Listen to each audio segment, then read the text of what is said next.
कड़ाके की धूप ने जैसे जिंदगी को थाम सा लिया था। लू की तपती हवाओं ने हर किसी को अपने ही घरों में कैद कर दिया था। गलियां सूनी थीं और खेत बंजर। पसीने में लथपथ इंसान क्या जानवर तक छांव ढूंढते फिर रहे थे।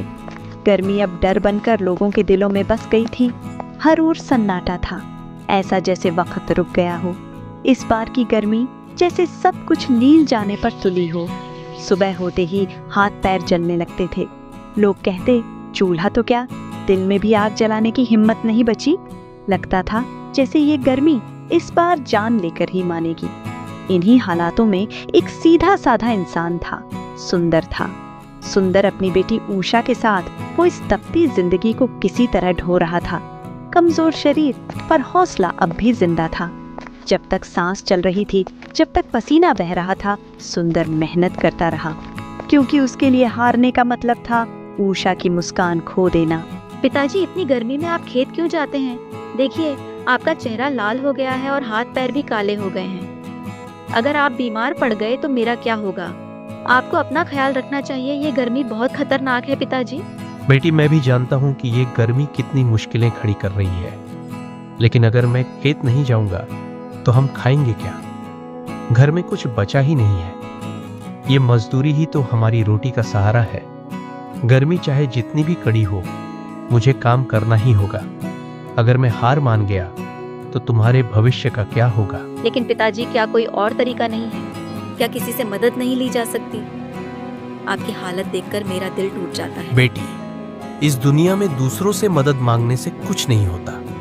हर कोई अपनी ही परेशानियों में उलझा हुआ है। हमें अपने पैरों पर खड़ा होना होगा। गर्मी हमें हरा नहीं सकती, क्योंकि मेहनत करने वालों को ऊपर वाला कभी भूखा नहीं रखता। उषा, जल्दी से खाना लगा दे। मुझे सुबह जल्दी खेत जाना है, ताकि दिन ढलने से पहले मजदूरी करके वापस आ सकूं। पिताजी, खाने के लिए घर में एक दाना भी नहीं बचा है और पैसे भी खत्म हो चुके हैं। क्या घर में खाने को कुछ भी नहीं बचा? ये कैसे हो गया उषा? कल ही तो सोचा था कि मजदूरी करके जो पैसे मिलेंगे उससे कुछ आटा दाल ले आऊंगा, लेकिन गर्मी के मारे बाजार भी नहीं जा सका। अब तो हाल ये है कि पानी पीने के लिए पानी भी नहीं बचा है। ऊपर से ये गर्मी हमारी जान ले रही है। बस ये कुछ पैसे हैं जो आज खत्म हो जाएंगी। पिताजी, आप ही हर बार हमारे लिए सब कुछ करते हैं, अब क्या होगा? उषा, ये मुश्किल वक्त भी बीत जाएगा। ऊपर वाला हमारे साथ है। जब तक मैं जिंदा हूं, तुझे भूखा नहीं रहने दूंगा। कल मैं फिर मजदूरी करने जाऊंगा, चाहे गर्मी कितनी भी क्यों ना हो। मेहनत करने वालों के लिए हर रास्ता खुला रहता है। कड़ाके की गर्मी ने पूरे गांव को अपनी चपेट में ले लिया था। चारों ओर लू और सन्नाटे का माहौल था। इस भयावह गर्मी में सुंदर जैसे मेहनती लोग भी परेशान हो गए थे। पेट की आग बुझाने के लिए उन्हें हर हाल में काम करना पड़ता था, चाहे गर्मी जान ही क्यों ना ले ले। हे ऊपर वाले, ये गर्मी तो जानलेवा हो रही है, पर अगर मजदूरी नहीं करूंगा तो घर में चूल्हा कैसे जलेगा?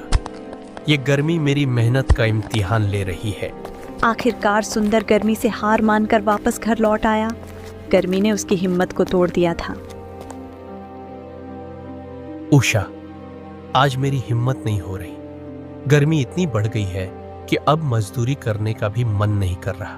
पिताजी, तो आप अब क्या करेंगे? कल फिर से मजदूरी करने जाऊंगा, लेकिन आज के लिए मुझे सेठ हरिलाल से कुछ पैसे उधार लेने होंगे। पिताजी, क्या आप सच में सेठ से पैसे उधार लेंगे? हाँ बेटी, अगर सेठ से पैसे उधार नहीं लूंगा तो घर कैसे चलेगा? दिन ब दिन बढ़ती गर्मी ने उसकी हिम्मत तोड़ दी थी। खेत की ओर जाने का उसका इरादा तो था, लेकिन जैसे ही वह वहां पहुंचा, गर्मी ने ऐसा जोर मारा कि खेती करना तो दूर, वहां खड़ा रहना भी मुश्किल हो गया। अपनी बेटी का पेट भरने के लिए सुंदर सेठ हरिलाल के पास जाता है। सेठ जी, मुझे कुछ पैसे उधार चाहिए।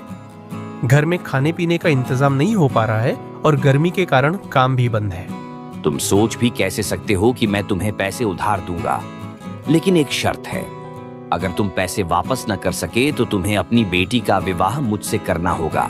क्या कह रहे हो सेठ हरिलाल? ये कैसी बेहुदा बात कह दी तुमने? मेरी बेटी के भविष्य से खेलने की सोच भी कैसे सकते हो?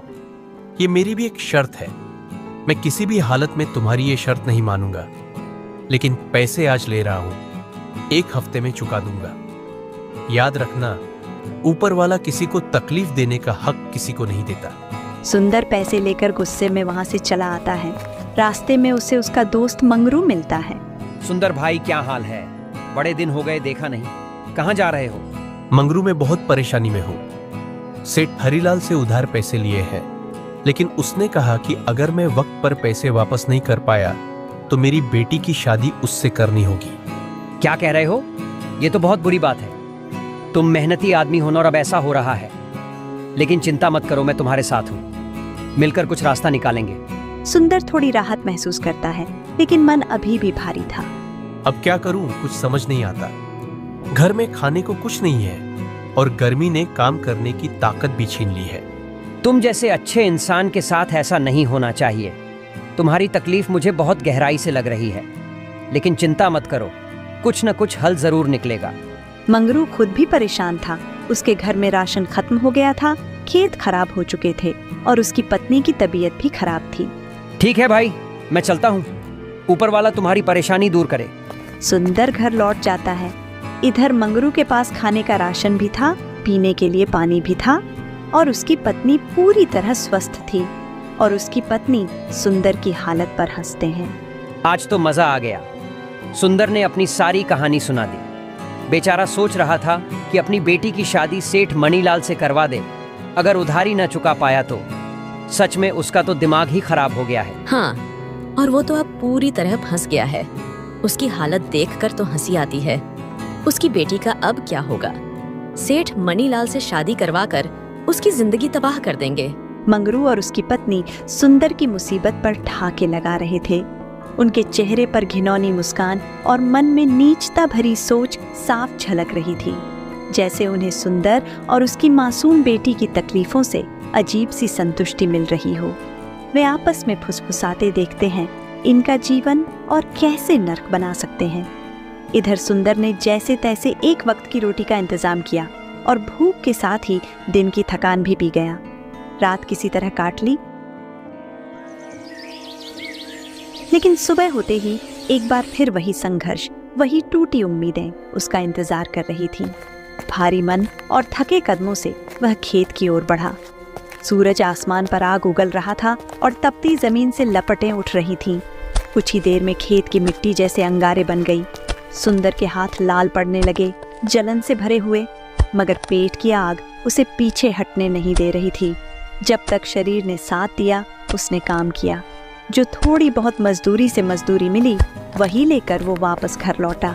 लेकिन घर पहुंचते ही उसके पैरों तले जमीन खिसक गई। उसकी बेटी उषा चारपाई पर पड़ी थी, चेहरा पीला और सांसें भारी। कांपती आवाज में उसने पुकारा, पिताजी, बहुत गर्मी लग रही है। लगता है लू लग गया है, अब सहा नहीं जा रहा। डॉक्टर को बुला लो ना। उषा, चिंता मत कर, मैंने पंखा चला दिया है। थोड़ी देर में तुझे आराम मिलेगा।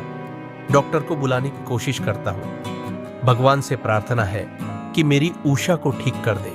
सुंदर डॉक्टर के पास जाता है और उससे कहता है, डॉक्टर साहब, मेरी बेटी बहुत बीमार है, उसकी जान खतरे में है, कृपा करिए और चलिए मेरे साथ। सुंदर, तेरी हालत मैं जानता हूँ, लेकिन बिना पैसे के इलाज नहीं होगा। पहले पैसे लाओ, फिर चलूंगा। डॉक्टर साहब, अभी मेरे पास कुछ नहीं है, पर मैं दे दूंगा। जैसे तैसे बस मेरी बेटी की जान बचा लीजिए। गरीबों की यही समस्या है, जब पैसे हों तब आना। अभी मेरा समय बर्बाद मत करो। सुंदर मायूस होकर लौटता है। रास्ते में उसका दोस्त मंगरू मिल जाता है। सुंदर भाई, इतना परेशान क्यों लग रहे हो? सब ठीक तो है? मंगरू भाई, मेरी बेटी बहुत बीमार है। डॉक्टर पैसे मांग रहा है, मेरे पास कुछ भी नहीं है। सुंदर, सच में मुझे बहुत दुख हो रहा है, लेकिन मैं भी खुद बहुत मुश्किल में हूँ। घर में खाने को भी कुछ नहीं बचा है। तो क्या अब इंसानियत भी इस गर्मी में जल चुका है? मेरी बेटी की जान पर बनी है। मैं मजबूर हूँ भाई, ऊपर वाले से दुआ करना, वही मदद करेगा। मंगरू चला जाता है। सुंदर अपने खेत की ओर बढ़ जाता है, सोचते हुए। सुंदर कुछ दूर तक चलता है, तभी देखता है जंगल में एक बाबा जो एक बड़े पत्थर के नीचे दबे हुए हैं। वह दौड़कर उनकी मदद करता है। बेटा, तू ना आता तो मैं यहीं मर जाता। भगवान तुझे खुश रखे। बेटे, आज तूने मेरी जान बचाई है, ये एहसान मैं तेरा कभी नहीं भूलूंगा। सुंदर थका हारा घर लौटता है। बेटी अब भी बिस्तर पर पड़ी है, कमजोर और पीड़ित हुई। पिताजी मुझे कुछ नहीं होगा, आप चिंता मत कीजिए। बेटी मैं पूरी कोशिश कर रहा हूँ, लेकिन अब कोई और रास्ता सोचना पड़ेगा। सुंदर और उसकी बेटी दोनों आपस में बात कर रहे थे। तभी वहाँ बाहर सेठ हरिलाल आ जाता है। तभी वह कहता है, सुंदर, अपनी बेटी की शादी मुझसे करवा दो तो तुम्हारा सारा कर्ज माफ कर दूंगा। तुम्हारी बात सुनकर मुझे और तकलीफ होती है। मेरी बेटी को तुमने खरीद नहीं लिया है, जो बार बार मुझे धमकाने आ जाते हो। सुंदर, देख लेना, अब तुम्हारे पास कोई रास्ता नहीं बचा है। तुम जल्दी से अपनी बेटी का शादी मुझसे करवा दो। पिताजी मेरी शादी सेठ से करवा दीजिए, कम से कम आपका बोझ तो हट जाएगा। बेटा, तू बोझ नहीं है, तू तो मेरी जिंदगी है। मैं तुझे किसी भी हाल में बिकने नहीं दूंगा। उषा, ऊपर वाले की मदद से हम सब कुछ ठीक कर लेंगे। हम किसी भी परिस्थिति में हार नहीं मानेंगे। मेरी जिंदगी में तू ही तो है और मैं तुझे कभी दुखी नहीं देख सकता। सुंदर परेशान होकर अपने घर से निकलता कि तभी उसे रास्ते में उसका परम मित्र अर्जुन मिलता है। अर्जुन सुंदर से कहता है, कैसे हो सुंदर भाई, और सब बढ़िया है? कई दिन हो गए, दिखे नहीं। क्या बताऊं भाई, मन बहुत भारी है। घर की हालत ठीक नहीं चल रही, काम भी ठप पड़ा है। अरे ऐसा क्या हो गया? तूने तो कभी हार मानना सीखा ही नहीं। इसके बाद सुंदर अर्जुन को अपनी सारी परेशानी बताता है। सुंदर भाई, आपकी मुसीबत तो सच में बहुत बड़ी है। काम धंधा भी बंद पड़ा है इस गर्मी में। लेकिन मैं एक बात कहूं, आपको अब एक जोरदार काम शुरू कर देना चाहिए। गन्ने का ठंडा ठंडा रस बेचिए।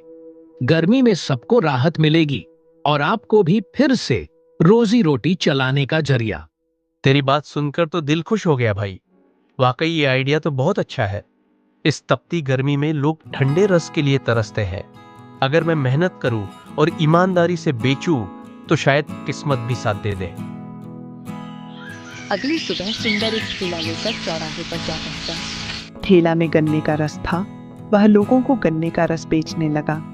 धीरे धीरे कुछ लोग वहां आने लगे और रस पीने लगे।